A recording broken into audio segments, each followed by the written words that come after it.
भक्तराज श्री रामचंद्र जी। टोंडे राजवंश में उत्पन्न श्री रामचंद्र जी बड़े ही संत सेवी थे। इन्होंने संत सेवा में अपना सर्वस्व लगा दिया। घरों में अन्न के नाम पर एक दाना और द्रव्य के नाम पर एक आना भी नहीं रहा। तब कुछ दिनों तक आपने इधर उधर से कर्ज लेकर संत सेवा की, लेकिन इस तरह कब तक सेवा होती। कुछ दिनों बाद बाजार के हजारों रुपए कर्ज हो गए। अब लोगों ने उधार देना भी बंद कर दिया। तब इन्हें बड़ी चिंता हुई कि अब कैसे संत सेवा होगी और कर्जे को कैसे चुकाया जाए। आप इसी चिंता में निमग्न थे कि रात्रि में भगवान ने स्वप्न दिया कि तुम्हारे पुराने मकान में अमुक स्थल पर बहुत बड़ी धनराशि गड़ी, उसे निकाल कर बाजार का ऋण चुकाओ और संतों की सेवा भी करो। श्री रामचंद्र जी ने ऐसा ही किया। भक्तों, ऐसे थे हमारे भक्तराज श्री रामचंद्र जी महाराज। तो बोलिए भक्तराज श्री रामचंद्र जी महाराज की जय। भक्तवत्सल भगवान की जय। श्री रायमल जी महाराज। भक्तों, भक्तराज श्री रायमल जी जोधपुर नरेश श्री राव मालदेव के पुत्र है। ये सिवाना के जागीरदार थे। इनका भगवंत प्रेम अनुपम था। श्री कल्याणदास जी आपके पुत्र थे, जो बड़े ही वीर और बड़े भक्त थे। परम संत सेवी राजा रायमल से एक दिन इनकी भोली भाली पत्नी ने पूछा, आप संतों की सेवा क्यों करते हैं? इस पर रायमल जी ने बताया कि संतों की सेवा से भगवान प्रसन्न होते हैं। यदि भगवान का दर्शन करना हो तो सबसे सुगम उपाय संत सेवा ही है। सरल हृदया पत्नी पति की बात मानकर भगवत दर्शन की अभिलाषा से संत सेवा करने लगी। इसके प्रभाव से आकृष्ट होकर भगवान ने स्वयं उस महाभागवती को चतुर्भुज रूप धारण कर दर्शन दिया। श्री प्रभु का दर्शन पाकर रानी कृतकृत्य हो गई। जब दर्शन देकर प्रभु जाने लगे तो रानी ने दौड़कर भगवान का हाथ पकड़ लिया और अत्यंत दीन होकर बोली, प्रभु, मैंने तो पतिदेव के उपदेश से आपका दर्शन पाया है, अतः आपने जैसे कृपा कर मुझे दर्शन दिया, उसी प्रकार मेरे पतिदेव को भी दर्शन दीजिए महाराज। भगवान हंस पड़े और बोले, अच्छा, शीघ्र जाकर अपने पति को भी लिवा लाओ। परम साध्वी पत्नी ने शीघ्र अपने पति को बुलाकर उनको भी भगवान का दर्शन कराया। भक्तों, ऐसे थे हमारे श्री रायमल जी महाराज और उनकी पत्नी। तो बोलिए भक्तराज श्री रायमल जी महाराज की जय। भक्तवत्सल भगवान की जय। श्री मधुकर शाह जी। भक्तराज मधुकर शाह और छ नरेश महाराज श्री मधुकर शाह जी बड़े ही शूरवीर तथा धर्मनिष्ठ राजा हुए। इन्होंने अपनी वीरता से युद्ध करके अकबर बादशाह के कई किलों पर विजय प्राप्त कर ली थी। तब अकबर ने इनसे सम्मान पूर्वक संधि कर ली। एक बार अकबर ने इनको आगरे बुलाया। उस अवसर पर सभी देशों के राजा महाराजा भी बुलाए गए। उस समय दरबार में कई क्षत्रिय महाराज जो वैष्णव थे तिलक लगाकर जाते थे। श्री मधुकर शाह जी तो परम वैष्णव थे। ये तो 12 तिलक लगाकर दरबार में आते थे। एक दिन अकबर ने कहा, कल से हमें दरबार में कोई तिलक लगाकर ना आए। कल से हमारे दरबार में कोई तिलक लगाकर ना आए, क्योंकि तिलक हमें अच्छा नहीं लगता। अगर कल कोई तिलक लगाकर आएगा तो उसके मस्तक को गर्म लोहे से दाग दिया जाएगा। बादशाह के आदेश पर दूसरे दिन कोई भी राजा दरबार में तिलक लगाकर नहीं आया। परंतु श्री मधुकर शाह जी उस दिन रोचवी अपेक्षा और भी बड़ा एवं अधिक चमकीला तिलक लगाकर दरबार में उपस्थित हुए। अकबर बादशाह ने देखा कि आज सभी राजा लोग बिना तिलक के लगाए ही आए, केवल एक मधुकर शाह जी ही तिलक लगाकर आए।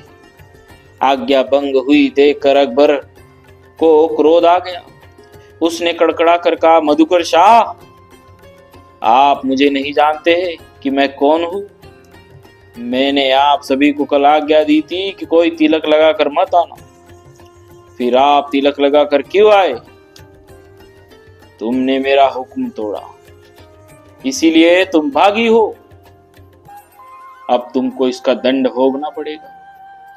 यह सुनकर भक्तराज श्री मधुकर शाह जी ने बड़ी निर्भीकता से वीरता पूर्वक उत्तर दिया, मैं जानता हूं आप बादशाह है। कल आपका हुक्म भी मैंने सुना था, लेकिन आपकी बादशाही से बढ़कर मैं अपने इष्ट देव परमात्मा की बादशाही को मानता हूं। उस परमात्मा का चरण चिन्ह स्वरूप यह तिलक है। नित्य मस्तक पर धारण करने के लिए मुझे गुरुदेव की आज्ञा है। उस आज्ञा से बढ़कर मैं आपकी आज्ञा को नहीं मानता। मैं प्राणों से बढ़कर धर्म को मानता हूं। श्री मधुकर शाह जी ने निर्भीकता पूर्वक ललकारा, आए देखूं कौन मेरे सामने तिलक मिटाने और मस्तक दागने आता है।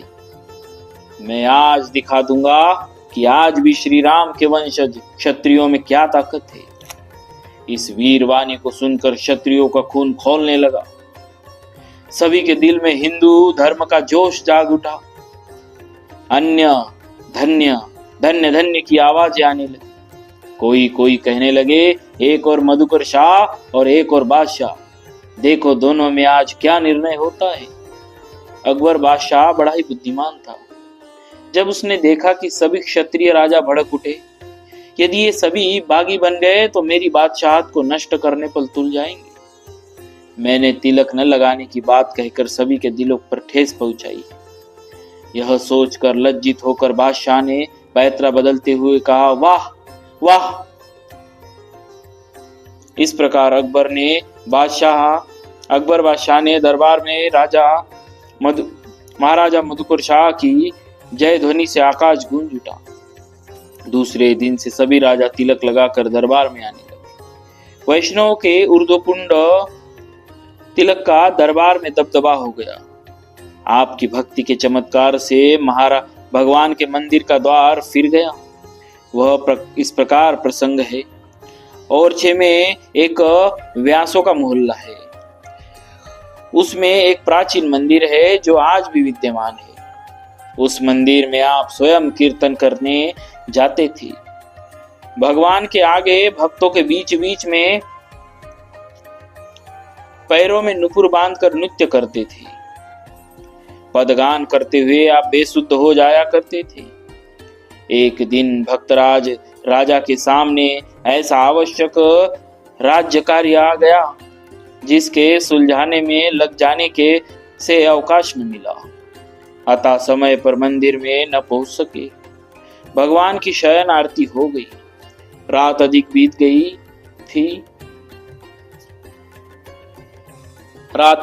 गई थी। फिर भी श्री मधुकर शाह जी अपना नित्य नियम पूर्ण करने के लिए गए और मंदिर के पीछे जाकर कीर्तन करते हुए नृत्य करने लगे। अत्यधिक विलंब हो जाने के कारण सभी दर्शनार्थी अपने अपने घर जा चुके थे। गिने चुने कुछ लोग रह गए थे जिनका महाराज के प्रेम पूर्ण नृत्य कीर्तन के दर्शन श्रवण का नियम था। रात्रि के सन्नाटे में प्रमुख प्रेमी भक्तों के बीच ऐसा कीर्तन जमा कि सभी प्रेम विभोर हो गए। सभी के नेत्रों से प्रेमाश्रु बह चले। उसी समय प्रेम विवेश भगवान भी सहसा प्रकट होकर राजा साहब के साथ नृत्य करने लगे। उस आनंद का वर्णन कौन कर सकता है। देवताओं ने स्वर्ण पुष्प तथा दिव्य सुगंधित पुष्प बरसाए एवं अपने वाद्य बजाए। राजा को दर्शन देकर प्रभु ने कृतार्थ किया। उसी समय मंदिर का द्वार घूम गया। कहते हैं कि उसमें से कुछ स्वर्ण पुष्प आज भी सुरक्षित है। जब नया राजा गद्दी पर बैठता है तब उन फूलों के दर्शन कराए जाते हैं। श्री मधुकर शाह जी संत वेश निष्ठा का वर्णन करते हुए श्री भक्तमाल जी के टीकाकार श्री प्रियादास जी एक प्रसंग का वर्णन करते हैं। एक बार मधुकर शाह के द्वेषी भाई बंधुओं ने एक गधे को वैष्णव वेश धारण कराया और मधुकर शाह के सामने लाए। वेशनिष्ठ राजा ने उस गर्दभ का वैष्णव वेश के कारण आदर सत्कार किया और कहा, मधुकर शाह जी गर्दभ को वैष्णव रूप धारण किए हुए देखकर बड़े खुश हुए और बोले, अहो श्री युगल किशोर जी, हमारे ऊपर बड़ी कृपा है जो कि मेरे राज्य में गधे भी वैष्णव बनकर कंठी माला और तिलक धारण करने लगे। अब तो निश्चय ही कोई मनुष्य बिना कंठी माला तिलक के नहीं रह सकता है। अब यदि कोई कंठी तिलक विहीन देखने में आए तो उसे गधे से भी निकृष्ट समझना चाहिए। राजा की इस वेश निष्ठा को देख सुनकर इनके विरोधी भी वैष्णव बन गए और इनके गुरुदेव श्री हरिराम व्यास जी ने पद गाया, भगत बिन किन अपमान सयो, कहान साधुन किन्हो, रही बल धर्म रहो, अदम राज पद मातै शिवी का जड़ भरत नयो, निगड़ बंदे वसुदेव देव की, सुत पटकत दुख दुसय सयो, हरि ममता प्रहलाद विषादन, जानियो दुख सहदेव दयो, पट लूटत द्रौपदी न मटकी, हरि की शरण चयो, मत सभा कौरवनी विदुर सो, कहान कहो, शरणागत आरत जगपति की, आपुन चक्र गयो, हाँ करी नाथ पुकारत, आरत कौन नहीं निभयो, व्यास वचन सुनि मधुकर साहे, भक्ति भक्ति पण सदा लयो। भक्तों, ऐसे थे हमारे मधुकर शाह जी महाराज। तो बोलिए भक्तराज श्री मधुकर शाह जी महाराज की जय, भक्तवत्सल भगवान की जय।